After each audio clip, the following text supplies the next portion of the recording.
Subscribe ಮಾಡಿ, share ಮಾಡಿ, like ಮಾಡಿ, ಕಮೆಂಟ್ ಮಾಡೋದು ಮರಿಬೇಡ್ರಿ. ಟಿಪ್ಪು ಸುಲ್ತಾನನ ಈ ಅರಮನೆಯನ್ನ ಸಮರ್ ಪ್ಯಾಲೇಸ್ ಅಂತ ಕರೀತಾರೆ.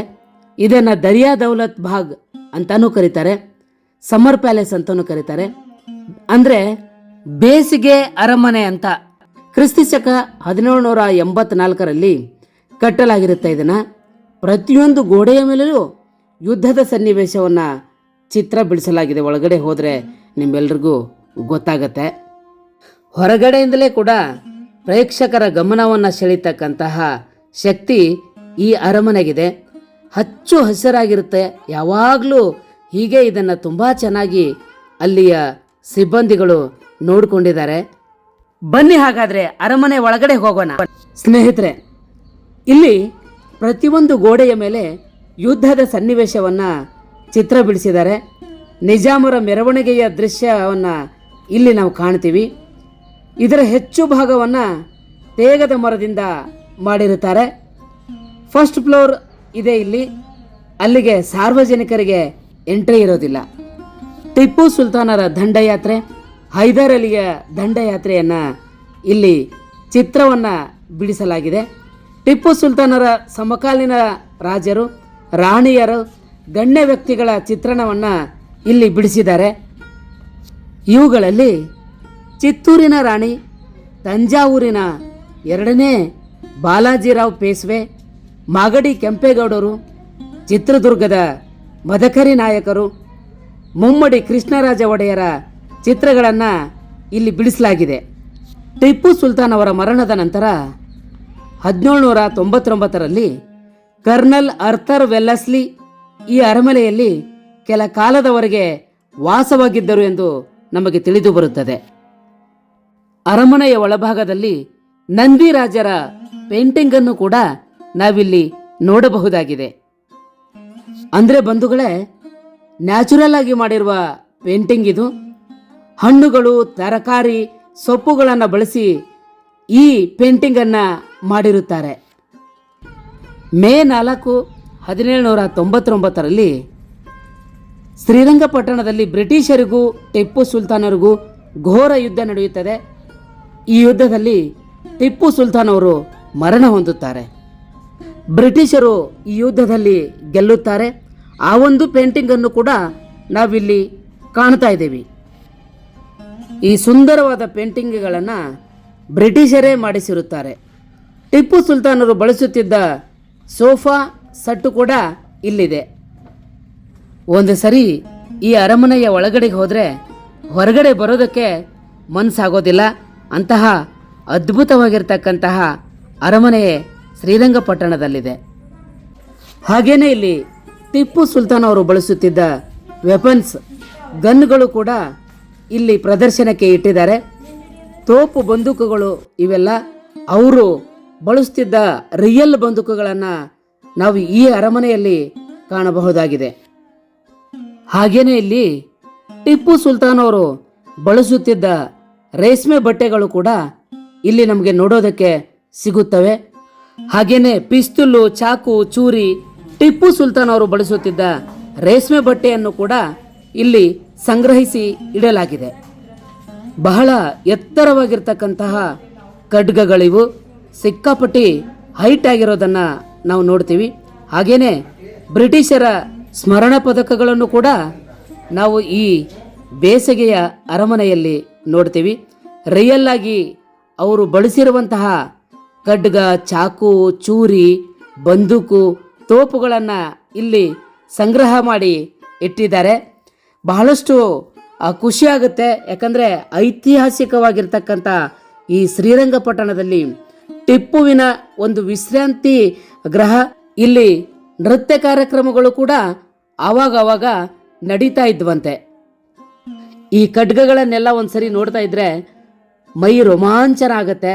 ಬಹಳ ಅದ್ಭುತವಾಗಿರ್ತಕ್ಕಂತಹ ಈ ಅರಮನೆ. ತಾವುಗಳೇನಾದರೂ ಒಂದ್ಸರಿ ಟ್ರಿಪ್ ಮಾಡಬೇಕು, ಪ್ರವಾಸ ಮಾಡಬೇಕು ಅಂತ ನಿಮ್ಗೇನಾದರೂ ಅನಿಸಿದರೆ ದಯವಿಟ್ಟು ಶ್ರೀರಂಗಪಟ್ಟಣಕ್ಕೆ ಬಂದು ನಮ್ಮ ಐತಿಹಾಸಿಕವಾಗಿರ್ತಕ್ಕಂತಹ ಈ ನಗರ, ಈ ಬೇಸಿಗೆಯ ಅರಮನೆ ಸಮರ್ ಪ್ಯಾಲೇಸ್ ಹೊರಗಡೆಯಿಂದನೂ ಕೂಡ ಬಹಳಷ್ಟು ಹಚ್ಚು ಹಸುರಾಗಿ ಪ್ರೇಕ್ಷಕರನ್ನು ಸೆಳೀತಿದೆ. ನಾವಿಲ್ಲಿಂದ ಹೊರಟದ್ದು ನಿಮಿಷಾಂಬ ಟೆಂಪಲ್ಗೆ. ಕಾವೇರಿ ನದಿಯ ದಡದಲ್ಲಿ ಈ ನಿಮಿಷಾಂಬ ನೆಲೆಸಿರುತ್ತಾಳೆ. ಜಗನ್ಮಾತೆ ಪಾರ್ವತಿ ದೇವಿಯೇ ನಿಮಿಷಾಂಬ ರೂಪದಲ್ಲಿ ನೆಲೆ ನಿಂತಿದ್ದಾಳೆ. ಪ್ರತಿನಿತ್ಯ ಇಲ್ಲಿ ಸಹಸ್ರಾರು ಜನ ಭಕ್ತರು ಬರುತ್ತಾರೆ. ಈ ನಿಮಿಷಾಂಬೆ ದೇವಿಯು ನಿಮಿಷ ಮಾತ್ರದಲ್ಲಿಯೇ ಭಕ್ತ ಜನಗಳ ಕಷ್ಟಗಳನ್ನು ಕಳೆದು ಭಕ್ತಾದಿಗಳನ್ನು ಉದ್ಧರಿಸುತ್ತಾರೆ ಎಂಬುದು ಇಲ್ಲಿಗೆ ನಡೆದುಕೊಳ್ಳುವವರ ಭಕ್ತರ ನಂಬಿಕೆಯಾಗಿದೆ. ಇದಕ್ಕೆ ಈ ದೇವಿಗೆ ನಿಮಿಷಾಂಬ ದೇವಿ ಎನ್ನುತ್ತಾರೆ.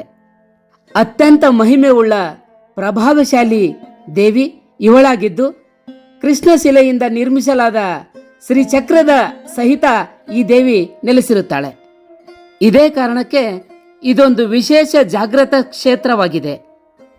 ಈ ದೇವಿಗೆ ನಾವು ಅತ್ಯಂತ ಭಕ್ತಿ ಹಾಗೂ ಶ್ರದ್ಧೆಯಿಂದ ನಡೆದರೆ ಶೀಘ್ರದಲ್ಲಿಯೇ ವರದಾನ ಪ್ರಾಪ್ತಿಯಾಗುತ್ತದೆ ಎಂಬ ನಂಬಿಕೆ ಇಲ್ಲಿಗೆ ಬರುವ ಭಕ್ತಾದಿಗಳದು. ಬಂಧುಗಳೇ, ನಿಮಿಷಾಂಬ ಟೆಂಪಲ್ ನೋಡಿಕೊಂಡು ಇನ್ನೊಂದು ಬಹಳ ಐತಿಹಾಸಿಕವಾಗಿರ್ತಕ್ಕಂತಹ ಸ್ಥಳಕ್ಕೆ ನಾವು ಶ್ರೀರಂಗಪಟ್ಟಣದಲ್ಲಿ ಹೋದ್ವಿ. ಅದೇ ಗುಂಬಜ್. ಬನ್ನಿ ಹಾಗಾದ್ರೆ ಮತ್ತೆ ತಡ ಈ ಗುಂಬಜ್ನ ವಿಶೇಷ ಏನು ಅನ್ನೋದನ್ನ ಒಂದು ಸಣ್ಣ ಮೆಲುಕು ಹಾಕೊಂಡು ಬರೋಣ. ಬಹಳ ಖುಷಿಯಿಂದಲೇ ನಮ್ಮ ಫ್ಯಾಮಿಲಿ ಕೂಡ ಇಲ್ಲಿಗೆ ಹೋದ್ವಿ. ಹೋದ ನಂತರ ಒಂದು ಸಣ್ಣ ಫೋಟೋ ಸೆಷನ್ ಅನ್ನ ಮುಗಿಸ್ಕೊಂಡು ಗುಂಬಜ್ ಒಳಗಡೆಗೆ ನಾವೆಲ್ಲರೂ ಸೇರಿ ಹೋಗ್ತೀವಿ.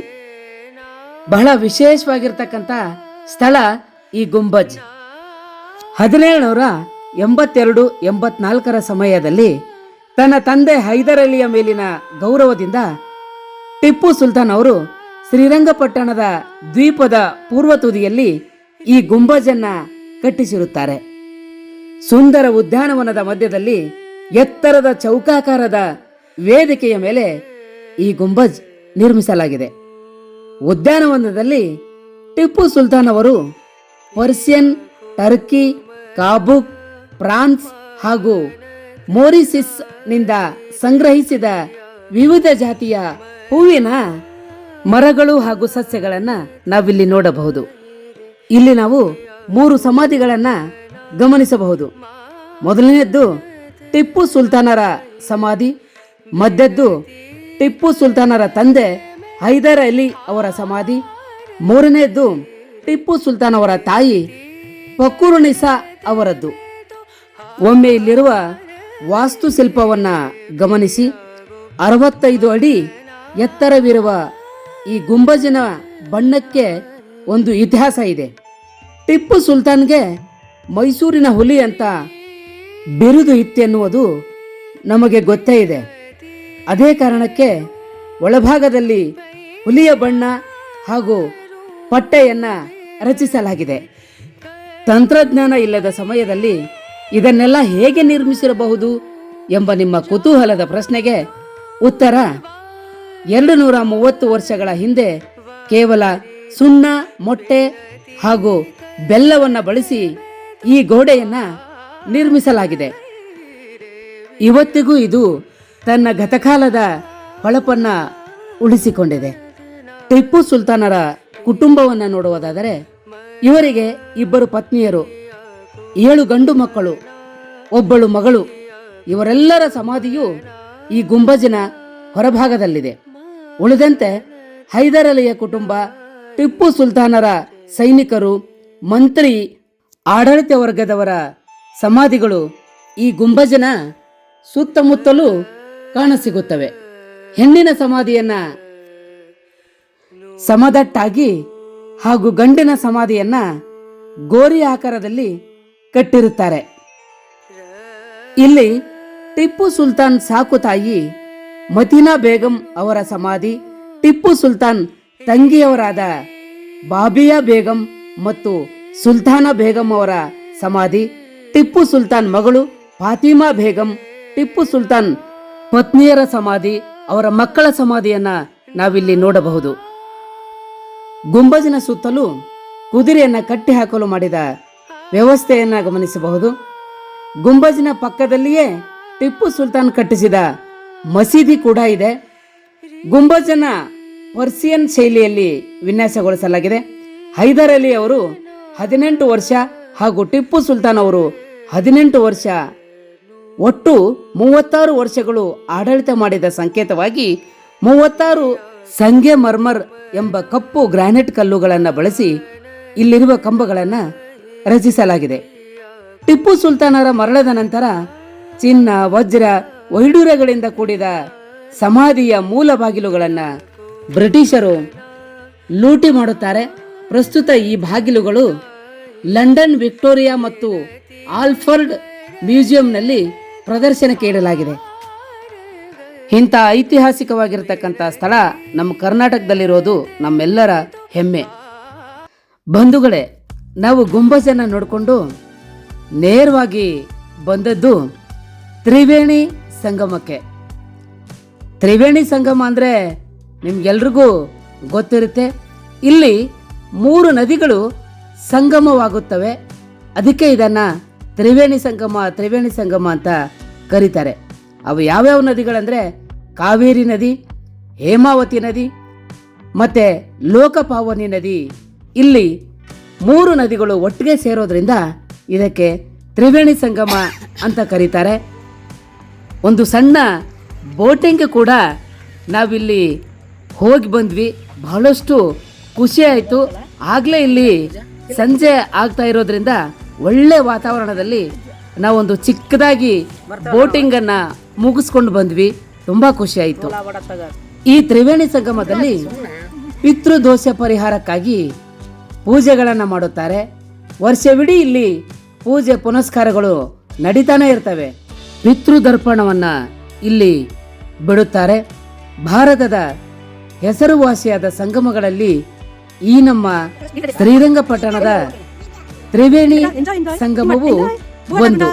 ತಾವೇನಾದರೂ ಈ ಕಡೆಗೆ ಅಕಸ್ಮಾತ್ ಮೈಸೂರು ಕಡೆಗೆ, ಮೈಸೂರಿಂದ ಬೆಂಗಳೂರು ಕಡೆಗೆ ಹೋಗ್ತಾ ಇದ್ರೆ ನಿಮಗೆ ಮರೆಯಲಾರದ ಒಂದು ನೆನಪನ್ನ ಈ ಶ್ರೀರಂಗಪಟ್ಟಣ ತಂದು ಕೊಡುತ್ತದೆ ಅಂತ ಹೇಳಿದರೆ ತಪ್ಪಾಗ್ಲಿಕ್ಕಿಲ್ಲ. ಫ್ಯಾಮಿಲಿ ಸಮೇತ ಬಂದ್ರಂತೂ ನಿಮಗೆ ಬಹಳಷ್ಟು ಖುಷಿಯನ್ನು ಕೊಡುತ್ತೆ. ನಮ್ಮ ಕರ್ನಾಟಕದ ಶ್ರೀರಂಗಪಟ್ಟಣ ನಿಜವಾಗ್ಲೂ ಒಂದು ಸರಿ ನೋಡಬೇಕು ಅನಿಸುತ್ತೆ. ನಾವು ಕೂಡ ಯಾವಾಗಲೂ ಈ ಸ್ಥಳವನ್ನು ನೋಡೇ ಇರಲಿಲ್ಲ. ಅದೇ ದಾರಿಯಲ್ಲಿ ಸುಮಾರು ಸರಿ ಹೋದ್ರೂ ಕೂಡ ಈ ಶ್ರೀರಂಗಪಟ್ಟಣವನ್ನು ನೋಡಿರಲಿಲ್ಲ. ಇದರ ಮಧ್ಯದಲ್ಲಿ ಒಂದು ಶಿವಲಿಂಗ ಇದೆ. ಆ ಶಿವಲಿಂಗಕ್ಕೆ ನಾವೆಲ್ಲರೂ ನಮಸ್ಕಾರ ಮಾಡಿಕೊಂಡು ಈ ಬೋಟಿನ ಹುಡುಗ ನಮ್ಮನ್ನು ತಿರುಗಿ ಬಹಳ ಸುರಕ್ಷಿತವಾಗಿ ದಡಕ್ಕೆ ಕರೆದುಕೊಂಡು ಬಂದ. ನೀವೇನಾದರೂ ಇಲ್ಲಿಗೆ ಬರೋ ಪ್ಲಾನ್ ಇದ್ದರೆ ಒಂದು ದಿನವನ್ನು ಇದಕ್ಕೆ ಮೀಸಲಿಡಿ. ಯಾಕಂತಂದರೆ ಇಲ್ಲಿ ಎಲ್ಲ ಪ್ಲೇಸ್ ನೋಡೋದಕ್ಕೂ ಒಂದು ದಿನ ಬೇಕಾಗುತ್ತೆ. ಬಂಧುಗಳೇ, ಇದು ಜಾಮಿಯಾ ಮದರಸಾ ಮಸೀದಿ ಅಂತ.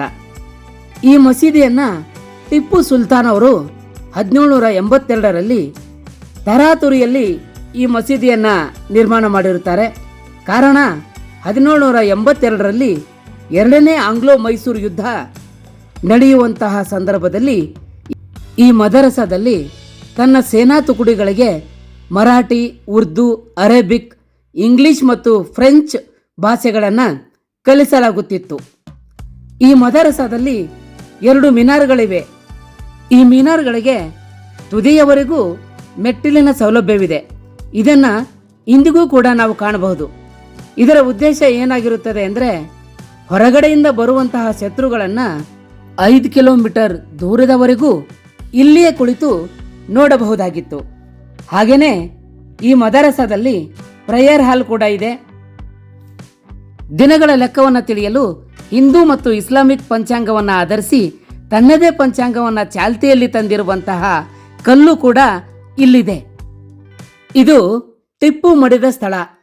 ಟಿಪ್ಪು ಮೃತದೇಹ ಪತ್ತೆಯಾದ ಸ್ಥಳ ಇದು. 1799 ಮೇ 4 ಟಿಪ್ಪು ಸುಲ್ತಾನ್ ಮತ್ತು ಬ್ರಿಟಿಷರಿಗೂ ಒಂದು ದೊಡ್ಡ ನಿರ್ಣಾಯಕವಾದ ಯುದ್ಧ ನಡೆಯುತ್ತದೆ. ಇದೇ 4ನೇ ಆಂಗ್ಲೋ ಮೈಸೂರು ಯುದ್ಧ. ಬ್ರಿಟಿಷರು ತಮ್ಮ ಎಲ್ಲಾ ಸೈನ್ಯವನ್ನ ಒಟ್ಟುಗೂಡಿಸಿಕೊಂಡು ಶ್ರೀರಂಗಪಟ್ಟಣಕ್ಕೆ ಮುತ್ತಿಗೆ ಹಾಕುತ್ತಾರೆ. ಈ ಯುದ್ಧದಲ್ಲಿ ಟಿಪ್ಪು ಬ್ರಿಟಿಷರ ವಿರುದ್ಧ ವೀರಾವೇಶದಿಂದ ಹೋರಾಡಿ ಸಾವನ್ನಪ್ಪುತ್ತಾನೆ. ಅದೇ ಇದು ಟಿಪ್ಪು ಮಡಿದ ಸ್ಥಳ. ಬಹಳ ಅಚ್ಚುಕಟ್ಟಾಗಿ ಇದನ್ನ ಆ ಕಾಲದಿಂದಲೂ ಕೂಡ ಇಲ್ಲಿಯವರೆಗೂ ನೋಡಿಕೊಂಡಿದ್ದಾರೆ. ನೋಡ್ಕೊಂಡವ್ರಿಗೆ ನಮ್ಮೆಲ್ಲರ ಕಡೆಯಿಂದ ಒಂದು ದೊಡ್ಡ ಧನ್ಯವಾದ ಹೋಗಲೇಬೇಕು. ಟಿಪ್ಪು ಮಡಿದ ಸ್ಥಳವನ್ನು ನೋಡಿಕೊಂಡು ನಾವು ನೇರವಾಗಿ ಹೊರಟದ್ದು ಜೈಲು ಅಂದರೆ ಕಾರಾಗೃಹ ನೋಡೋದಕ್ಕೆ. ಈ ಕಾರಾಗೃಹವನ್ನು ಕರ್ನಲ್ ಬೈಲಿಯ ಕಾರಾಗೃಹ ಅಂತಲೂ ಕರೀತಾರೆ. ಇದನ್ನು ಟಿಪ್ಪು ಸುಲ್ತಾನ್ ಅವರು ಕಟ್ಟಿಸಿರುತ್ತಾರೆ. ಇದು ಟಿಪ್ಪು ಸುಲ್ತಾನ್ ಅವರ ಅರಮನೆಯ ಸಮೀಪದಲ್ಲಿದೆ. 17ನೇ ಶತಮಾನದಲ್ಲಿ ಕಲ್ಲನ್ನು ಬಳಸಿ ಈ ಕಾರಾಗೃಹವನ್ನು ಕಟ್ಟಿರ್ತಾರೆ ಒಳಗಡೆಗೆ. ಆಗ ಈ ಜೈಲಿನ ಒಳಗಡೆಗೆ ಹಲವಾರು ಬ್ರಿಟಿಷ್ ಅಧಿಕಾರಿಗಳನ್ನು ಬಂಧಿಸಿ ಇಟ್ಟಿರುತ್ತಿದ್ದರು. ಬ್ರಿಟಿಷ್ ಸೇನೆಯ ಒಬ್ಬ ಮುಖ್ಯ ಅಧಿಕಾರಿ ಕರ್ನಲ್ ಬೇಲಿ ಅವರನ್ನು ಈ ಕಾರಾಗೃಹದಲ್ಲಿ ಇಟ್ಟಿದ್ದರು. ಅವರು ಇಲ್ಲೇ ಸಾಯುತ್ತಾರೆ. ಅದಕ್ಕೆ ಅವರ ಹೆಸರನ್ನು ಇದಕ್ಕೆ ಇಟ್ಟಿರುತ್ತಾರೆ. ಇದು ನಮ್ಮ ಶ್ರೀರಂಗಪಟ್ಟಣದಲ್ಲಿರುವ ಶ್ರೀರಂಗನಾಥ ಸ್ವಾಮಿ ದೇವಾಲಯ. ಶ್ರೀರಂಗಪಟ್ಟಣದ ಆದಿದೈವವೇ ಶ್ರೀರಂಗನಾಥ ಸ್ವಾಮಿ ದೇವಸ್ಥಾನ. ಆತನ ನಾಮಬಲದಿಂದಲೇ ಈ ಊರಿಗೆ ಆ ದೇವರ ಹೆಸರೇ ಬಂದಿದೆ, ಶ್ರೀರಂಗಪಟ್ಟಣ ಅಂತ. ಕನ್ನಡ ನಾಡಿನ ಅತಿ ದೊಡ್ಡ ದೇವಾಲಯಗಳ ಪೈಕಿ ಇದು ಒಂದಾಗಿದೆ. 5 ಅಂತಸ್ತಿನ ದೇವಾಲಯದ ಭವ್ಯ ಗೋಪುರವು ದೂರದಿಂದಲೇ ಯಾತ್ರಿಕರ ಕಣ್ಮನಗಳನ್ನು ಸೆಳೆಯುತ್ತದೆ. ಶ್ರೀರಂಗನಾಥ ಸ್ವಾಮಿ ದೇವಾಲಯವು ಶ್ರೀರಂಗಪಟ್ಟಣದ ಪ್ರಮುಖ ಆಕರ್ಷಣೆಗಳಲ್ಲಿ ಒಂದಾಗಿದೆ.